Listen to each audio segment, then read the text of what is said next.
Hey everyone, this is One Man Zerg, and I am bringing you Game 3 between Inka and OGS in the Global Gamer Invitational.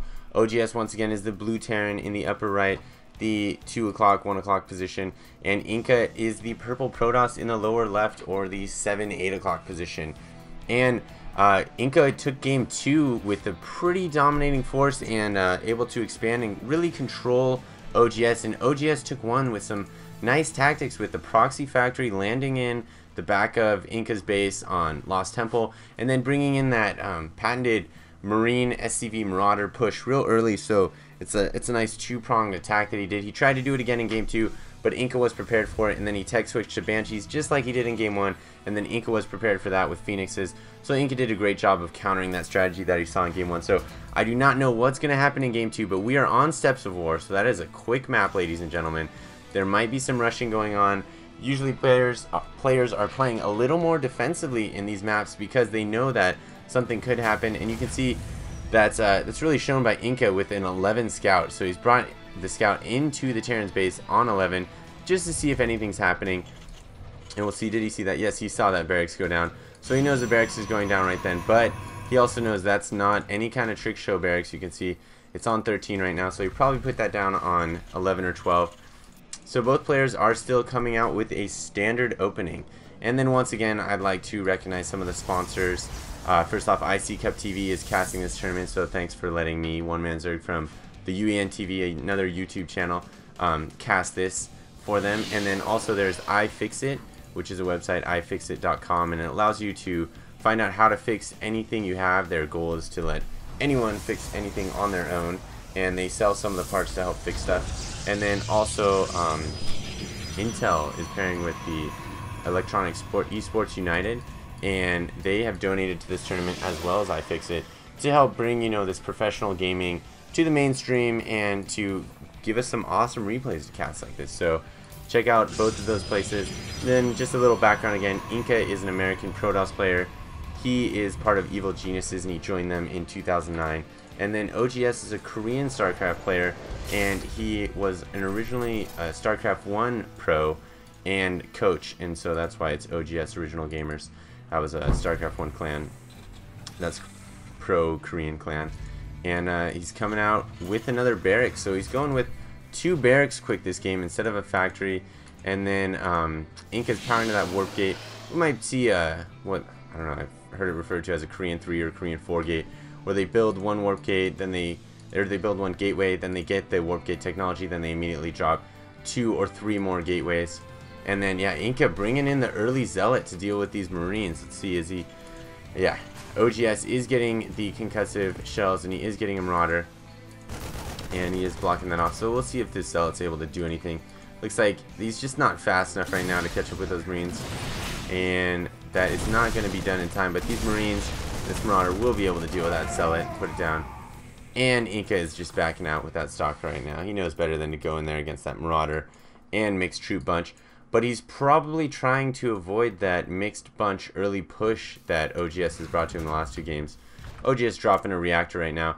And Inka going with the early Robo Bay again. He loves this build. It's just 1 gate, 1 Robo. So it's really a pretty interesting build.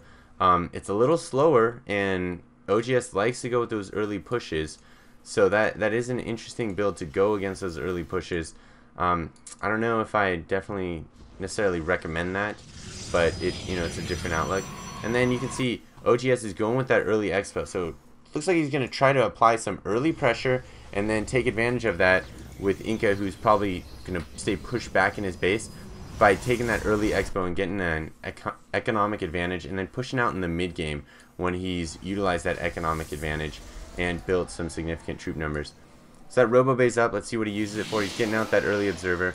Gonna check out what OGS has, maybe able to spot that early expo in time.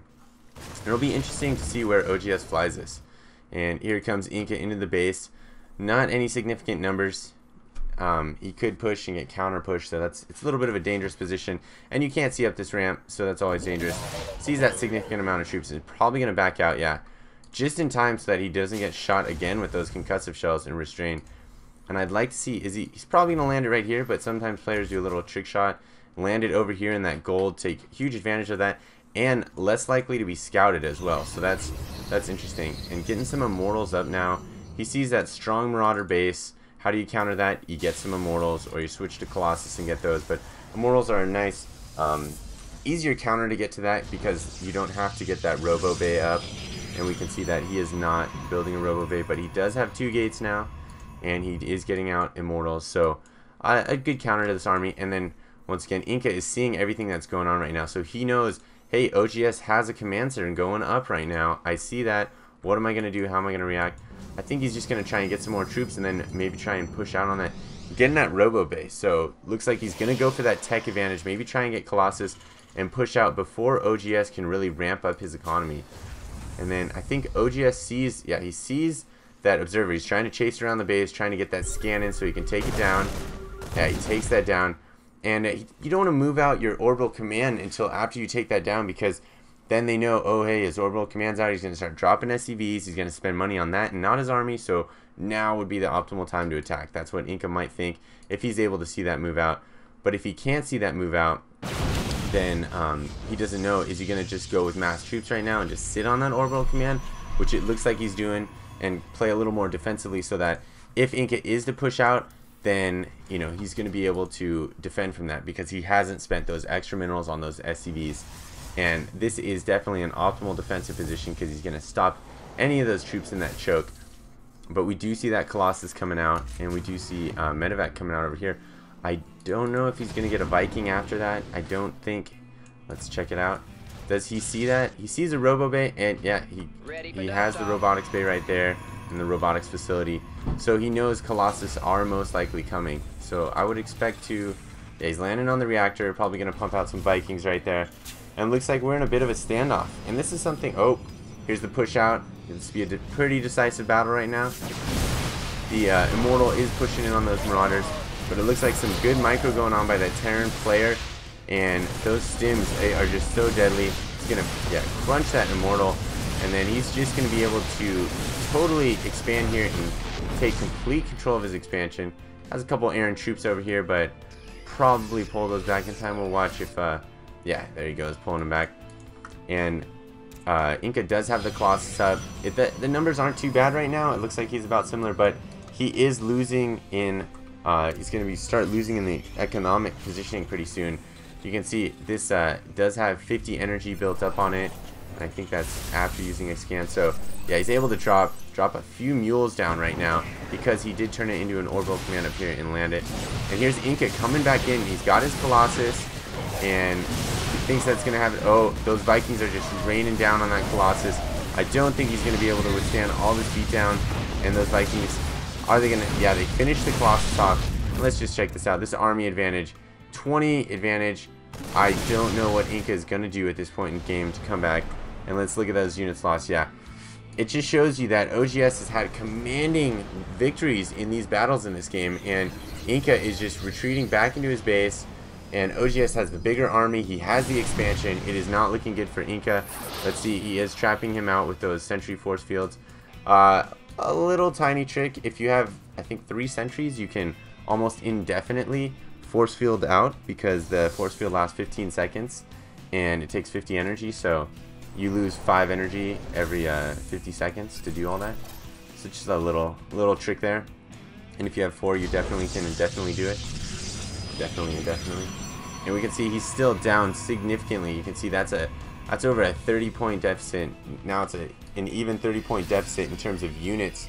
So that is a position you never want to be in the game. And then these medevacs slowly but surely healing up those stim troops.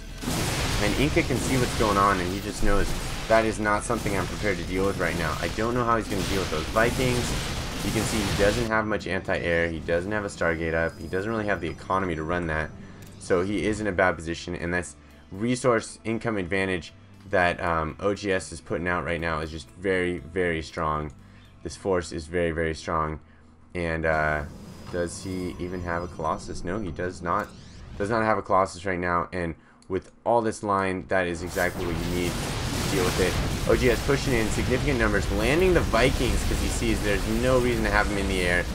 Able to quickly douse Inka's army, and Inka laughing at himself right now, just gotten pwned.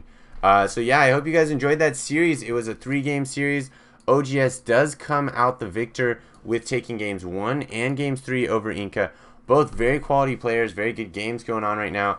Thanks again to IC Cup and the Global Gamer Invitational. Go to the UEN.com or the UEN TV if you can. But yeah, thanks to IC Cup, Global Gamers Invitational, iFixit, and Esports United with Intel for sponsoring this tournament. Hope you guys enjoyed it, and come back for more videos.